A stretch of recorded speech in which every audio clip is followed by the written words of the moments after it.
முதல் வாசகம். என் மகன் மார்க்கவும் உங்களுக்கு வாழ்த்து கூறுகின்றார். திருத்தூதர் பேதுரு எழுதிய முதல் திருமுகத்திலிருந்து வாசகம். 5:5b14. அன்பிற்குரியவர்களே, ஒருவர் மற்றவரோடு பழகும்போது எல்லாரும் மனத்தாழ்மையே ஆடையாய் அணிந்திருங்கள். ஏனெனில் செருக்குற்றோரை கடவுள் இகழ்ச்சியுடன் நோக்குவார், தாழ்நிலையில் உள்ளவர்களுக்கோ கருணை காட்டுவார்.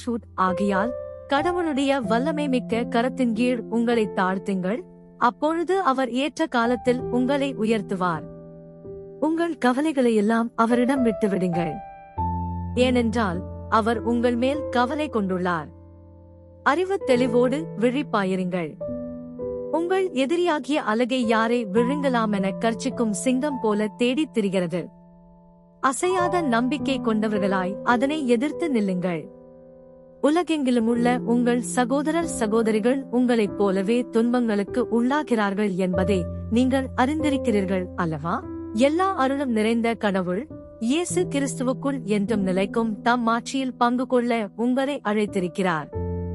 சிறிது கால துன்பங்களுக்கு பின் அவர் உங்களை சீர்படுத்தி, உறுதிப்படுத்தி, வலுப்படுத்தி நிலைநிறுத்துவார். அவரது வல்லமை என்றென்றைக்கும் உள்ளது. ஆமென். நம்பிக்கைக்குரிய சகோதரன் என நான் கருதும் சில்வான் வழியாகச் சுருக்கமாக உங்களுக்கு எழுதியுள்ளேன். உங்களை ஊக்குவிக்கவும் கடவுளுடைய மெய்யான அருளை பற்றி சான்று பகரவுமே எழுதினேன்.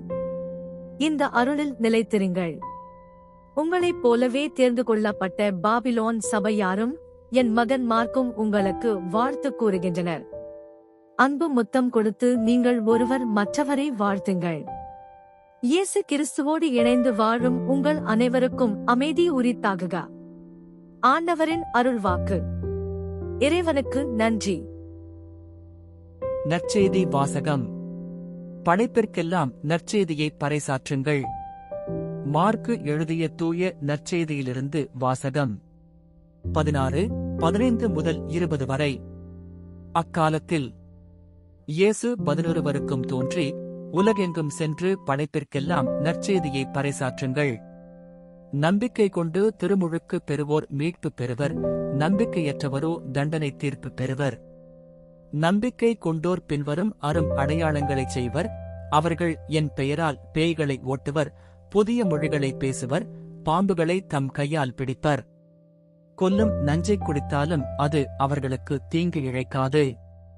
அவர்கள் உடல் நலமற்றோர் மீது கைகளை வைக்க அவர்கள் குணமடைவர் என்று கூறினார். இவ்வாறு அவர்களோடு பேசிய பின்பு ஆண்டவர் இயேசு விண்ணேற்றமடைந்து கடவுளின் வலப்புறம் அமர்ந்தார். அவர்கள் புறப்பட்டுச் சென்று எங்கும் நற்செய்தியை பறைசாற்றினர். ஆண்டவரும் உடனிருந்து செயல்பட்டு நிகழ்ந்த அரும் அடையாளங்களால் அவர்களுடைய வார்த்தையை உறுதிப்படுத்தினார். ஆண்டவரின் அருள்வாக்கு. கிறிஸ்துவே உமக்கு புகழ்.